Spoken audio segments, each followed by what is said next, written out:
Salam dəyərli izləyicilər. Güvən Nəşriyyatının 6 aprel 2025-ci il tarixində keçirdiyi sınaq imtahanının 3-cü qrup 11-ci siniflər üçün tarix mövzularını, testlərini izah edəcəm. Başlayaq 31-ci sualına.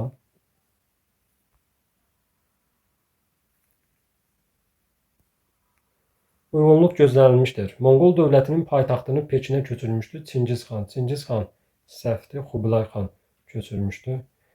Dehli sultanlığında hakimiyyətdə olmuşdu Məmlüklər sülaləsi. Bəli, Məmlüklər sülaləsi Dehlidə ilk hakimiyyətə gəlmiş sülalə idi 1206-cı ildə. Səfəvilər tərəfindən himayə edilmişdi Teymuri hökmdarları. Bu da doğrudur. Şeybanilərə qarşı mübarizə üçün istifadə edilirdi onlardan. Monqolların Şərqi Avropaya yürüşləri qərarı alındı. Onun qurultayı 1206-da olub onun qurultayı, səhvdir. O zaman Monqol dövləti yaranmışdı.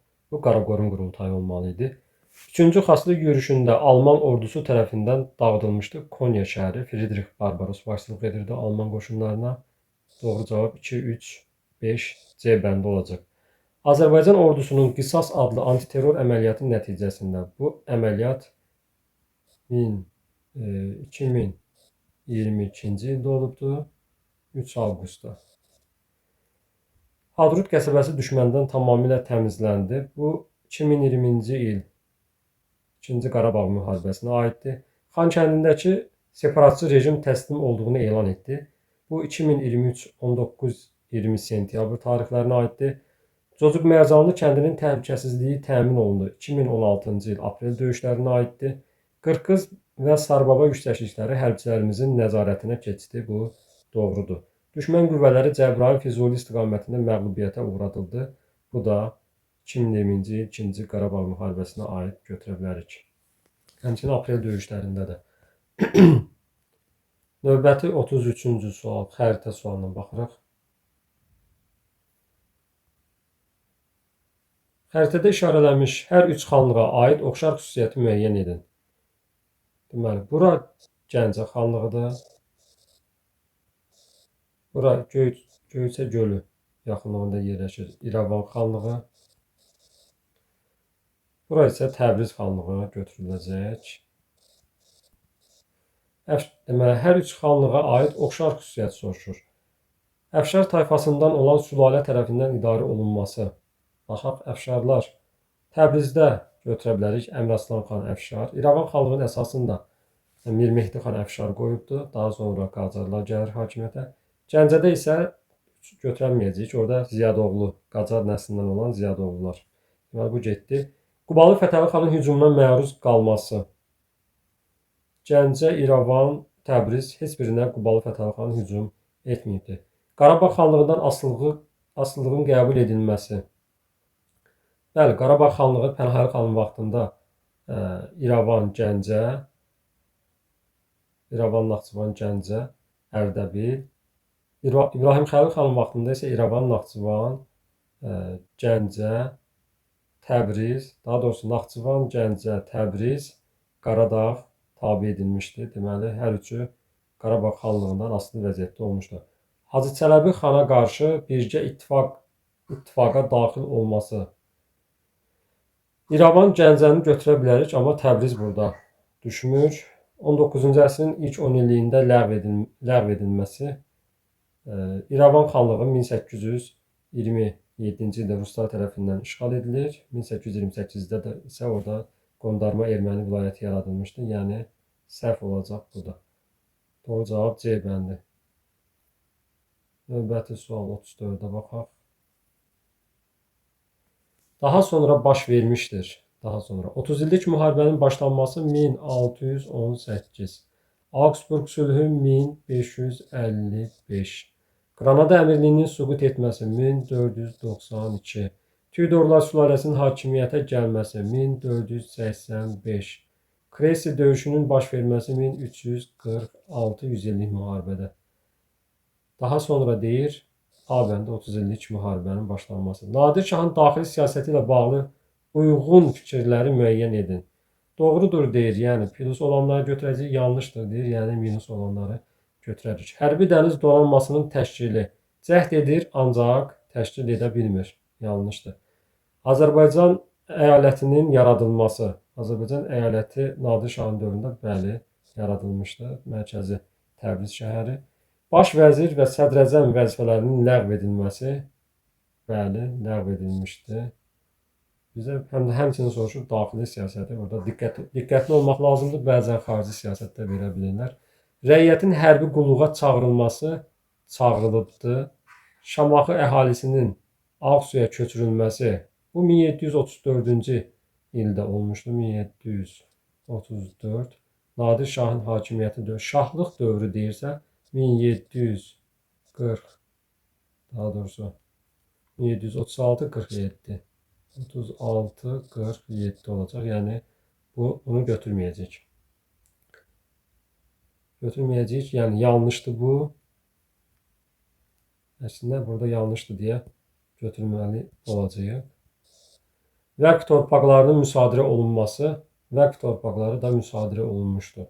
Deməli, yanlışları götürürük, doğruları da burada götürürük. 2, 3, 5 doğru cavab C bəndi. Növbəti 36-cı suala baxırıq. 19-cu əsrin ikinci yarısında Cənubi Qafqazda Andılar Məhkəməsinin tətbiq edilməməsinin səbəbi. 19-cu əsrin ikinci yarısı.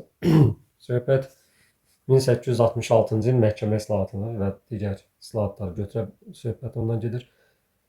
Məhkəmədə verilən qərarlar komendantların iradəsindən asılı idi. Komendantlar artıq ikinci yarısında yox idi. 1840-cı ildə komendant idarəçiliyi ləğv edilmişdi. Çar Rusiyasının yerli əhalinin məhkəmədə iştirakına imkan vermək istəmirdi. Düzdür. Doğru cavab olacaq. Azərbaycanlıların vəkil kimi çıxışlarına qadağa qoyulmuşdu. Qadağa qoyulmamışdı. Vəkil kimi iştirak edə bilərlər, hakim ola bilməzdilər. Mülki cinayətlərə hərbçilər üçün yaradılmış səhra məhkəmələrində baxılırdı. Bu 19-cu əsrin əvvəllərində, birinci yarısında olubdu. 1840-cı ildə isə bu da ləğv edilmişdi. Əyalət və şəhər məhkəmələrinə geniş səlahiyyətlər verilmişdi. Artıq əyalət və şəhər məhkəmələri də yox idi. Yəni geniş səlahiyyətlər verilməmişdi. Yəni belə bir şey olmayıbdı. Deməli, doğru cavab olacaq B bəndi. Göstərilənlər nəticəsidir. Kapitalist iqtisadi sistemin əsası qoyuldu. Milli dövlətlərin yaranmasında əlverişli zəmin formalaşdı. Rekonkista hərəkatının əlaqəsi yoxdur. Xaslıq yürüşlərinin. Yəni bunların heç biri aid olmayacaq. Reformasiya hərəkatına biz götürə bilərik. Kapitalist iqtisadi sistemin əsası qoyuldu. Həmçinin deyə bilərik ki, elmi araşdırmalar dinin təsirindən çıxdı, kilsənin nəzarətindən çıxdı, təhsil dini yox, dünyəvi xarakter daşımağa başladı. Bu reformasiya hərəkatının nəticələridir. Şah 1-ci İsmayıl, Şah 1-ci Təhmasibdən fərqli olaraq, yəni Təhmasibə aid olmasın, bizə lazımdır Şah İsmayıla təkcə aid olan. Özbəklərlə müharibə aparmışdı. Hər ikisi də aparıbdı müharibə. Şirvanşahlar dövlətin varlığına son qoymuşdu. Bu Təhmasib qoyubdu, İsmayıl yox. Osman 1538 Osmanlıların hücumuna məruz qalmışdı. Hər ikisi də Osmanlı ilə müharibə aparıbdı. Hücumuna məruz qalıbdı. Ərəb İraqını Səfəvilər dövlətinə birləşdirmişdi. Bu olacaq Şah 1-ci İsmayılın dövrünə. Almabulağı döyüşündən sonra Ağqoyunlu Murad Mirzəyə qalib gələndən sonra Ərəb İraqını birləşdirmişdi. Portuqalları Hörmüzdən çıxarmağa nail olmuşdu. Bu da 1622-ci il Şah 1-ci Abbasa aid olacaq.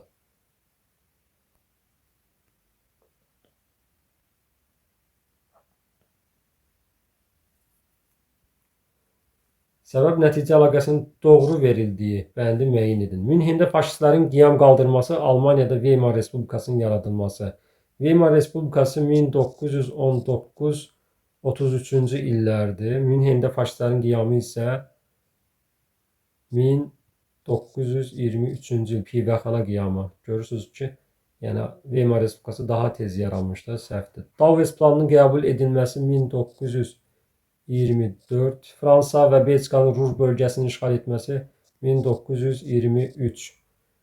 Yəni nəticə daha sonra olması lazımdır. Yəni əslində Davos planı bu Ruhr böhranının nəticəsidir deyə bilərik. Yəni burada yerləri səhv salınıbdır. İngiltərə və Fransanın sakitləşdirmə siyasəti yürütməsi, Sudet vilayətinin Almaniyaya ilhaq edilməsi, bəli, 1938-ci ildə Almaniya Sudet vilayətini birləşdirmişdi və İngiltərə, Fransa da buna sakit yanaşmışlar, yəni reaksiya verməmişdilər. Sakitləşdirmə siyasəti idi. Almaniyanı sakitləşdirməyə çalışırdılar. Montreal konfransının keçirilməsi 1936, Türkiyənin Millətlər Cəmiyyətinə daxil olması isə 1932, yəni bunun səbəbi ola bilməz, daha sonra gəlibdir.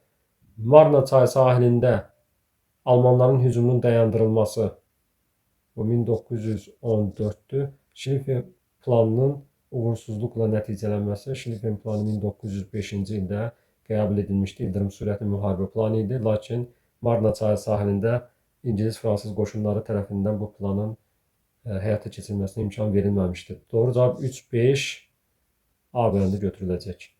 Məntiqi ardıcıllığı tamamlayın. Ağqoyunlu qoşunun Beyşəhir döyüşündə məğlub olması. Beyşəhir döyüşü 1472-dir. 1461-ci il sülhünün pozulması. Bu yassı sülhüdür. Pozulur. Söhbət 72-ci il Beyşəhir döyüşündə məğlub olması. Bunun nəticələrini soruşur. Sultan II. Mehmetin Azərbaycanı ələ keçirməsi. İkinci Mehmet Azərbaycanı ələ keçirə bilmir. Ağqoyunlu bəyliyinin Qara dənizə çıxış yolunun bağlanması. Bu 1461-ci ilə aiddir. Trabzonun tutulması ilə. Bizdə isə 72-ci ildən sonrakı Beyşəhir döyüşünün nəticələrini soruşur. Venesiyanın Ağqoyunlu qoşunlarını odlu silahla təmin etməsi etmir deyə elə məğlub olur. Yəni etmir. Burada etməsi yazılırdı. Ağqoyunlu Osmanlı müharibələrinin növbəti mərhələsinin başlanması, bəli, bunu doğru kimi götürə biləcəyik. 1473-cü ildə artıq Malatya, Otuqbeli döyüşləri baş vermişdir. Trabzon xəzinəsinin bir hissəsinin Bayandurluların əlinə keçməsi, bu da 1461-ci il Trabzonun işğalı zamanı olmuşdur. Növbəti 41-ə baxaraq, 41 aşağıda qaldı. Fransanın cənubi və şimalındakı şəhərlərin inkişafı fərqli idi. Ölkənin cənubunda şəhərlərin yaranması və inkişafı xarici ticarət əlaqələrinin genişlənməsi ilə bağlı idi. Özünüz oxuya bilərsiniz. Cənubi Fransada şəhərlərin inkişafına təsir göstərmişdi. Bizdən soruşur, bəhs olunan dövrdə Fransanın cənubunda feodal münasibətlərin zəif inkişaf etməsinin səbəbini mətnə əsasən müəyyən edin. Cənub şəhərlərinin inkişafı xasslı yürüşləri, şərq ölkələri ilə ticarət əlaqələri nəticəsində inkişaf etmişdir. Feodal münasibətlərin zəif inkişaf etməsinin səbəbi bu idi. Feodal sənətkar və ticarət mərkəzləri olan şəhərlərin inkişaf etməsi. Doğru cavab bu olacaq. Bir də əlavə müstəqil icmaların, dağlıq ərazilərdə müstəqil icmaların qalmış olması da feodal münasibətlərinin zəif inkişaf etməsinə səbəb olmuşdur. Digər variantlar heç biri uyğun gəlmir, ona görə oxumağına heç dəymir. Keçək 42-ci suala.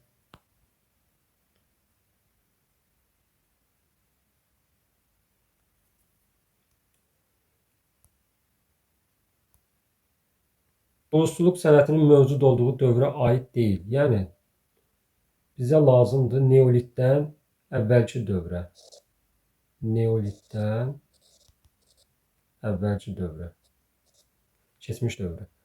Dairəvi yaşayış evlərinin inşa edilməsi Eneolit dövründədir. Bu aiddir. Yəni, duluzçuluq neolit dövründə meydana gəlir. Digər indiyə qədər də davam edir bu sənət. Bizə lazımdır əvvəlki dövrə aid olanları tapaq. İnsanların qan qohumluğu əsasında ana xətti ilə birləşməsi. Birləşmə deyir, Eneolit ilk dəfə üst paleolit dövründə birləşmişdi. Bizdən isə ilə birləşməsi. Üst paleolit dövründə birləşmişdi və daha sonra qəbilə icması davam etmişdi. Sadəcə indi bizdən bilmirik.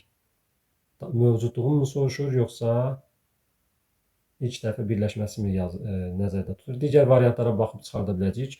Daş alətlərdən istifadə olunması.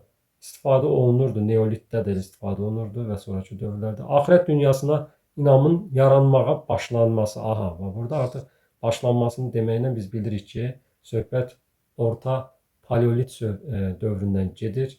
Bu da duluzçuluq bu vaxtı yox idi. orta. Deməli bizdə xətti ilə birləşməsi, yəni artıq bunu da götürəcəyik. İnsanların ovçuluq və balıqçılıqla məşğul olması, insanlar ovçuluq və balıqçılıqla elə indi də məşğul olur. Deməli bu da səhvdir. Cavab olacaq D. Növbəti sual.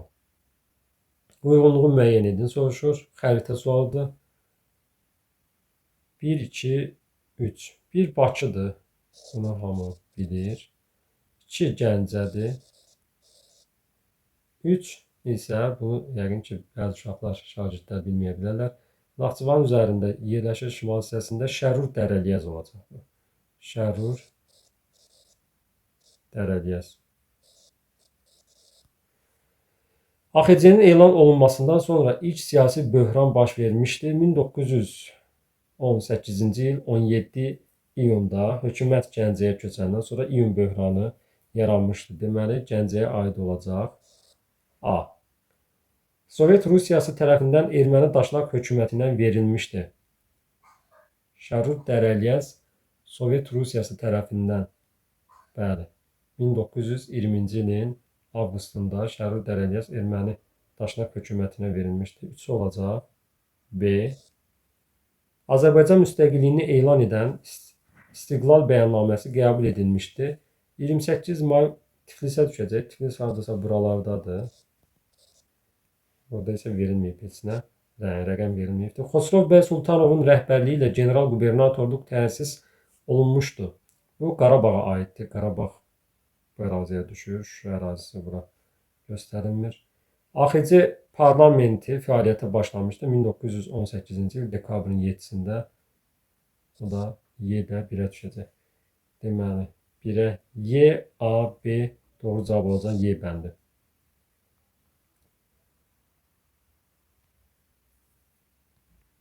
1-ci 11-ci əsrlər Azərbaycan tarixi üçün səciyyəvidir. Roma ilə diplomatik əlaqələrin saxlanılması.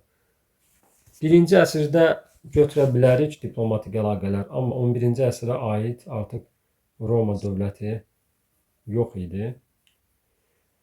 Yəni Şərqi Roma, Bizans qalırdı, amma qalanlar yox idi. Müstəqil dövlətlərin meydana gəlməsi, müstəqil dövlətlər nə 1-ci əsrdə, nə də 11-ci əsrdə Azərbaycanda müstəqil dövlət meydana gəlməmişdi.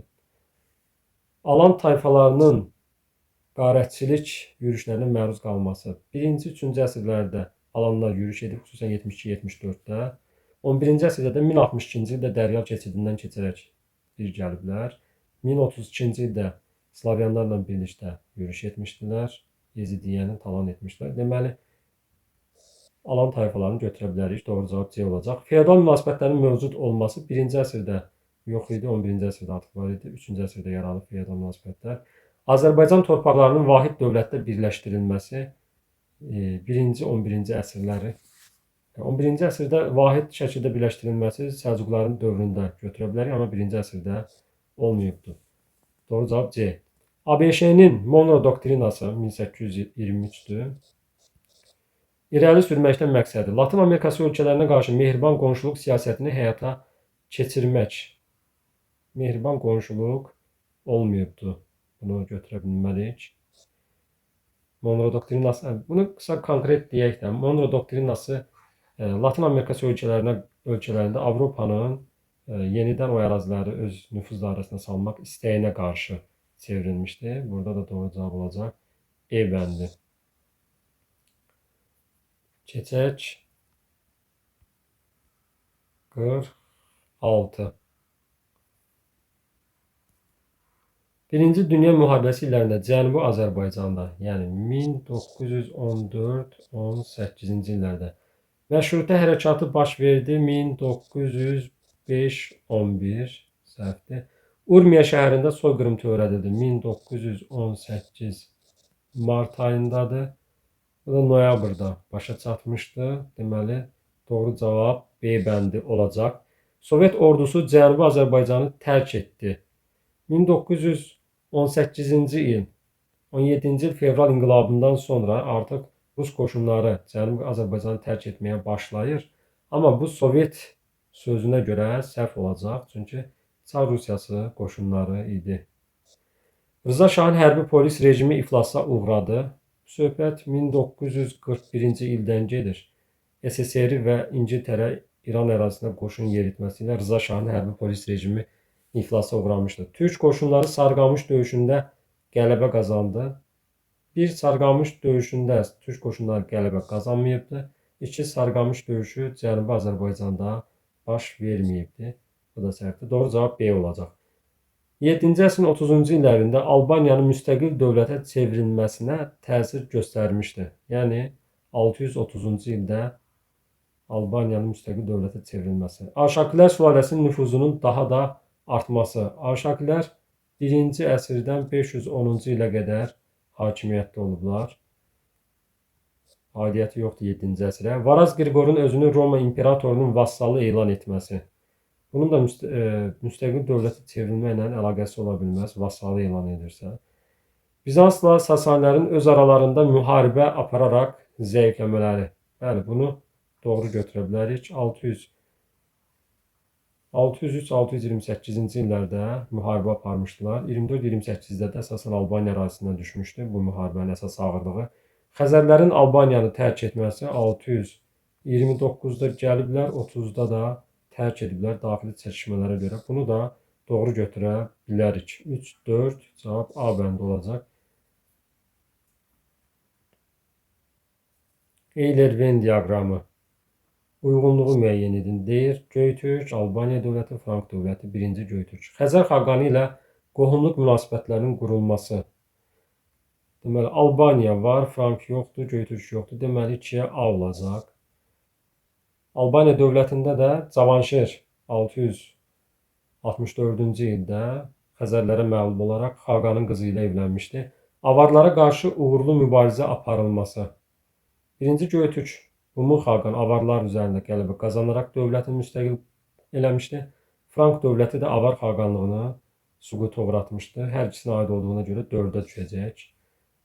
Axund dövlətinin ərazilərinin bölüşdürülməsi.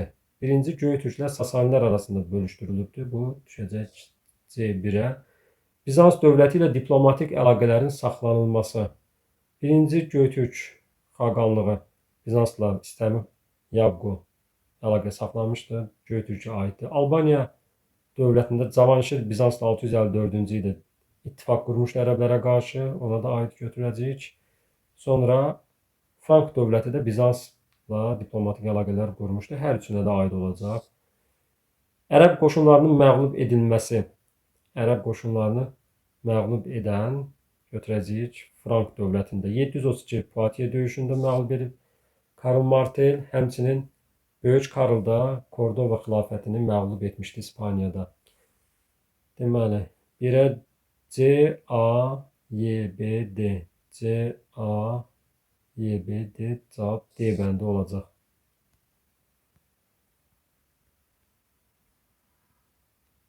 49-cu sual. 1920-ci illərin sonlarına doğru dövlətin tətbiq etdiyi sərt iqtisadi metodlar kənddə iri təsərrüfat sahiblərinin iqtisadi marağın azalması ilə müşayiət olundu. Onların mülkiyyətlərinin Sovet dövləti tərəfindən müsadirə edilməsi qolçomaq təsərrüfatlarına böyük ziyan verdi. Bu da öz növbəsində kənddə məhsuldarlığın azalmasına, istehsalın zəifləməsinə gətirib çıxartdı. Mətndə haqqında bəhs olunan iqtisadi tədbirlərin hərbi kommunizm siyasəti ilə ümumi cəhətlərini müəyyən edin. Hərbi kommunizm siyasəti söhbət Azərbaycandan gedirsə 1920-21-ci ildə olubdur.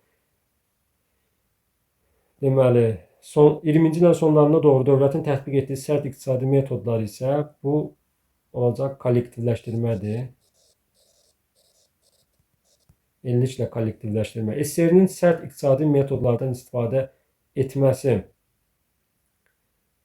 Hərbi kommunizm dövründə hələ SSR yaranmamışdı. SSR 1922-ci ildə yaranıbdır. Kənddə istehsalçının iqtisadi marağının azalması. Bəli, hər ikisində də. Kəndlərin əlində nə var, nə yox aldıqlarına görə onlar da artıq əkib becərməyə maraqları qalmamışdı. Bütün ölkənin ərzaq böhranı ilə qarşı-qarşıya qalması. Əgər kəndli əkib becərmirsə, demək ki, ərzaq böhranı da meydana gələcək. Kənd təsərrüfatının kollektivləşməsinin həyata keçirilməsi. Bu 29-da tətbiq edilir, amma 20-21-ci illərdə hələ kollektivləşdirmə tətbiq edilməmişdir. Doğru cavab olaraq 2-3 götürəcəyik. Növbəti sual.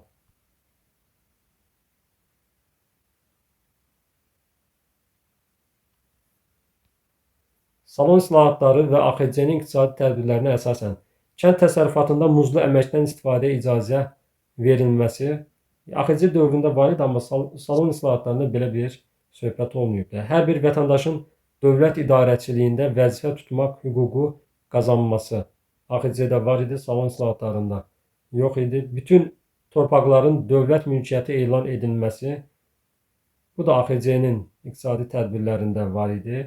Düzdür, aqrar islahat keçirə bilməmişdi, amma salon islahatlarında isə belə bir söhbət yoxdur. Xırda kəndli təsərrüfatının ümumi təsərrüfatlarda birləşdirilməsi bu heç birinə aid deyil. Sovetlərin əsas siyasətinə aiddir. Kommunistlərin. Ərzaq məhsullarının ixracına qadağan qoyulması, bəli, hər ikisində də mövcud olmuşdur. Şəddadilər və Qaraxanlı dövlətlərinə aiddir. Dövlətləri deyir. Xəzər xaqanlığına qarşı mübarizə aparmaları. Qaraxanlılar ümumiyyətlə Xəzərlərlə müharibə aparmayıblar. Şəddadilər Fəzl ibn Məhəmməd Xəzərlər üzərində qələbə qazansa da, amma o xaqanlığa qarşı mübarizə o zaman xaqanlıq deyildi. Yəni xaqanlıq artıq süqut etmişdi 965-də. 1-ci Məlikşah tərəfindən süquta uğradılmaları. Qaraxanlı dövləti 13-cü əsrdə süquta uğradılıbdı. Qarakitaylar və Xarəzmşahlar tərəfindən. Şəddadilər dövləti isə o Məlikşah tərəfindən süquta uğradılmışdı. Amma bizdən soruşur ki, hər ikisinə də aid olsun. Samani dövlətinin ərazilərini ələ keçirmələri. Qaraxanlılar ələ keçirib, Şəddadilər yox, Sacilər desəydi götürə bilərdik. Sacilərdə Yusif ibn Əbu Sac Rey şəhərini ələ keçirmişdi. Səlcuqların hücumuna məruz qalmaları. Şəddadilər bayaq dedik, Məlikşah son qoyubdu, Toğrul asılı vəziyyətə salmışdı. Qaraxanlı dövləti də bəli elə Məlikşahın hücumuna məruz qalmışdı. Həmçinin Alparslan da hücum etmişdi. Deməli, bunu doğru götürəcəyik. Klassik feodalizm dövründə meydana gəlmələri. Klassik feodalizm dövrü 11-15-ci əsrlərdir. Şəddadilər isə meydana gəlib 971, yəni 10-cu əsr götürə bilmirik. Həmçinin Qaraxanlı dövləti də yaranıb 840-cı ildə, bunu da götürə bilmirik. Yəni onlar erkən orta əsrlərdə meydana gəlmişdi. 52-ci suala baxaq.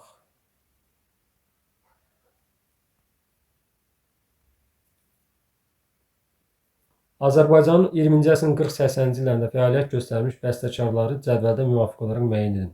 Nəsibə Zeynalova bəstəkar deyildi, elə birincidən çıxarda bilərik. Aktyor, aktrisa olubdu. Səttar Bəhvzadə rəssam olubdu. Fərman Salmanov geoloq olubdu. Yusif Məmmədəliyev kimyaçı alim olubdu. Bu da səhv getdi. İsaq Cəfərzadə arxeoloq olubdu. Şövkət Ələkbərova xanəndə olubdu.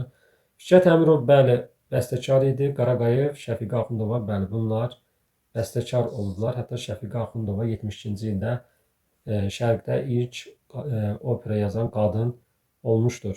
Ziba Qəniyeva snayperçi olubdu 2-ci Dünya müharibəsində. İmam Mustafayev alim olubdu. Nadir həmçinin Azərbaycan SSR-də rəhbər olubdu. Nadir İbrahimov isə astronom olmuşdur. Üzeyir Hacıbəyli bəstəkar olubdu. Amma Maral Rəhmənzadə isə bu rəssam olubdu. Ömər Eldarov isə heykəltaraş olmuşdur. Deməli, cavab olacaq C3. Xronoloji ardıcılığı müəyyən edin. Şirvanşahlar dövlətinin Cəlalilərdən asılı hala düşməsi 1367. Sultan Süleymanın Azərbaycana hücuma başlaması ilk dəfə 1534. Şəməsi döyüşü 1494. Əlincə qalasının Əmir Teymura təslim olması 1400.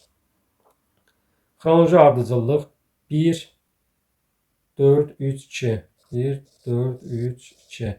Teymuri Şahruxun Azərbaycana yürüşü üçün xarakterikdir. Şirvanşah 1-ci Xəlilullah ilə hərbi ittifaqa daxil olması, bəli, Şirvanşahlarla hərbi ittifaq qurubdur. Xəlilullahla Teymurilərin Alaşkert döyüşündə məğlubiyyətə uğraması. Teymurilər Alaşkert döyüşündə 1421-ci ildə qalib gəlmişdilər. Ağqoyunlularla müttəfiqlik münasibətlərinin saxlanılması doğrudur. Qara Yusifin məğlubiyyətə uğradılması. Şahrux Qara Yusifə qalib gələ bilməmişdi, uğursuz olmuşdu onun cəhdləri. Heratda Qaraqoyunlu dövləti ilə müqavilə imzalanması. Heratda Qaraqoyunlu dövləti ilə müqavilə imzalayan Şahrux yox, Cahanşahla Əbu Səid arasında olmuşdu. Qaraqoyunlu Cahanşahla Teymuri Əbu Səid arasında olmuşdu. Bizdən nə soruşur? Teymuri Şahruxun Azərbaycana yürüşü üçün xarakterikdir. Deməli, Alaşkert döyüşündə məğlubiyyətə uğraması səhvdir. Qara Yusifin məğlubiyyətə uğradılması da səhvdir. İskəndər desəydi, Qara İskəndər desəydi doğru olardı. Deməli, doğru cavab 1, 3. Burada da 1 və 3-ü götürəcəyik. Keçək növbəti suala. 55-ci sual.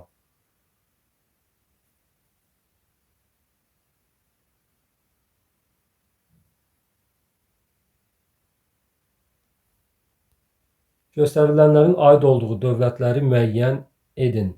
Çində Taypinlər üsyanına qarşı mübarizə aparmaları. Taypinlər üsyanının yatırılması İngiltərə və Fransanın adı ilandır. Fransa 1-dədir, İngiltərə 2-dədir. Krım müharibəsində Osmanlı dövlətini müdafiə etmələri. İngiltərə, Fransa, Sardiniyanı da götürə bilərdik. Sardiniya bu adadır. 1-2 yenə gedir. Antant İttifaqının üzvü olmaları 1-2, bir də burada Rusiyanı da versəydi götürə bilərik. Doğru cavab 1, 2 olacaq.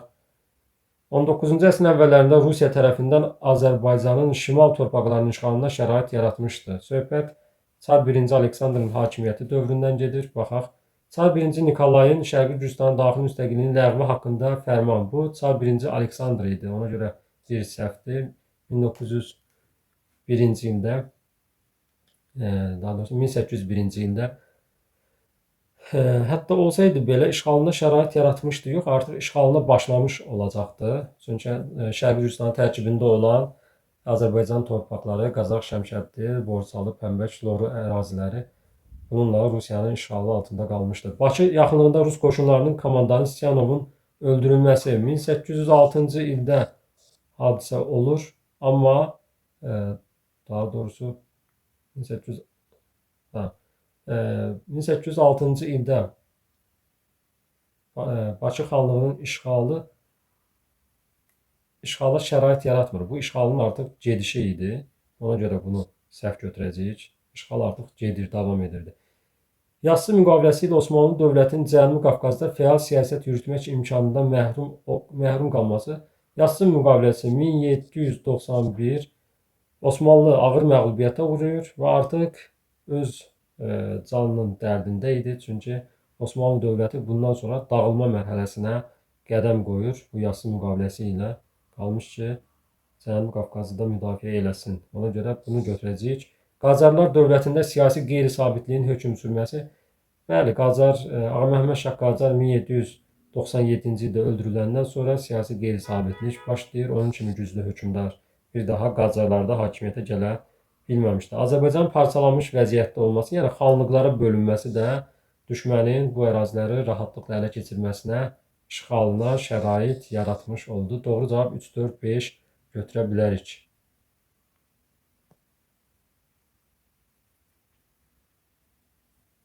Növbəti sual. İlk əlavə və düzəlişlərin qəbul olunmasına qədər fəaliyyət göstərmiş ABŞ Konstitusiyasına aid uyğunluğu müəyyən edin. İlk əlavə və düzəliş ABŞ Konstitusiyasına 1791-ci ildə edilibdir. Konstitusiya isə 1787-də qəbul edilibdir. 87-dən 91-ə qədər olanları deyir, uyğunluğu müəyyən edin. 1, 2. Məhkəmənin hökmü olmadan həbslərin qadağan edilməsi elə bu 91-ci ildə baş veribdir. Yəni, bizə isə o vaxta qədər olanı soruşur. Fəaliyyət göstərmiş, yəni ona aid olanı soruşmur da. Mən belə başa düşürəm. Yəqin ki, düz başa düşürəm. Köləliyin ləğvi 1863-cü ildə olmuşdur. Bu da həmin dövrə düşmür. Hakimiyyət bölgüsünün təsbit olunması, yəni 87-ci ildə qəbul ediləndə artıq hakimiyyət bölgüsü, hakimiyyətin üst qola, qanunverici, icraedici və məhkəmə qollarının bölünməsi təsbit olunmuşdu. Bu müsbət cəhət idi. Həm də ilk dəfə dünyada demokratiya nümunəsi idi. Müsbət cəhət olduğuna görə 1-ə C-ni götürəcəyik. seçki hüququnun göstərilməməsi, bu da mənfi cəhəti idi. Seçki hüququ hələ xeyli müddət göstərilmir. Hər bir ştatın özünün daxili qanunvericiliyi əsasında müəyyən edilirdi. Yəni konstitusiyada bu öz əksini tapmamışdı. Bu da mənfi cəhəti idi. Qara dərililərin mülki və siyasi hüquqlar əldə etmələri. Söhbət artıq bu 1866-cı ildə, 1866-da vətəndaş müharibəsi başa çatandan sonra qara dərlilərə mülki və siyasi hüquqların verilməsindən gedir. Bu da heç o dövrə aid olmayacaq. Doğru cavab 1-ə C, 2-yə D. Keçirik növbəti suala.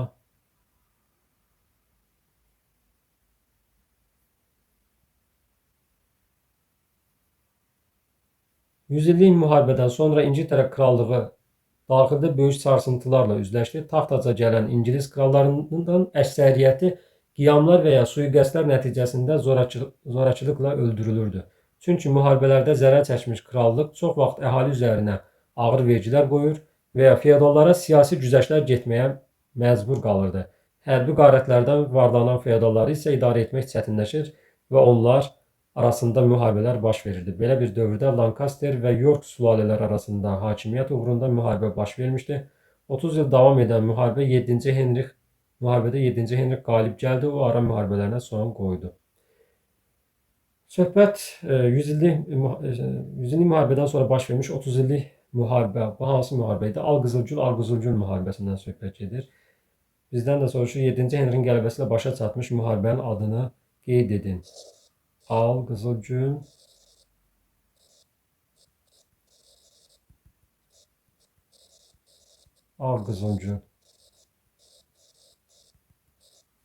Bu müharibə 1455-85-ci illərdə baş vermişdi. Düzdür, ili soruşmur bizdən. Qeyd etdim ki, biləsiniz.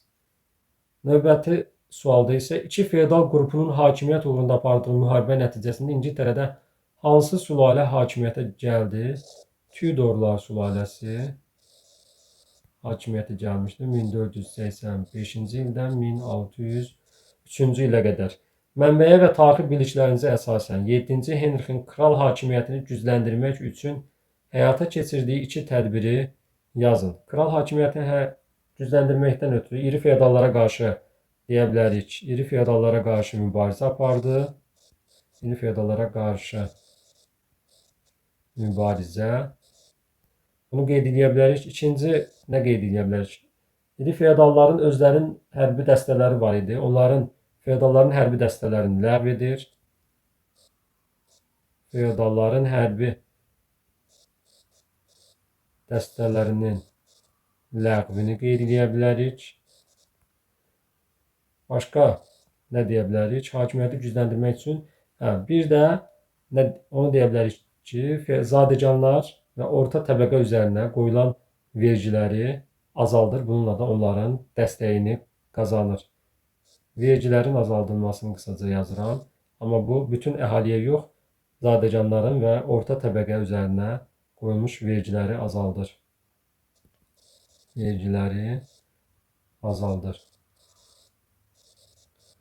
Bu da 2 deyirdi, 3 tədbir yazmaq olar. Bu qədər dəyərli dostlar. Əgər sizin üçün faydalı oldusa, bəyənib paylaşmağı unutmayın. Sağ olun, növbəti sınaqlarda, testlərdə görüşərik.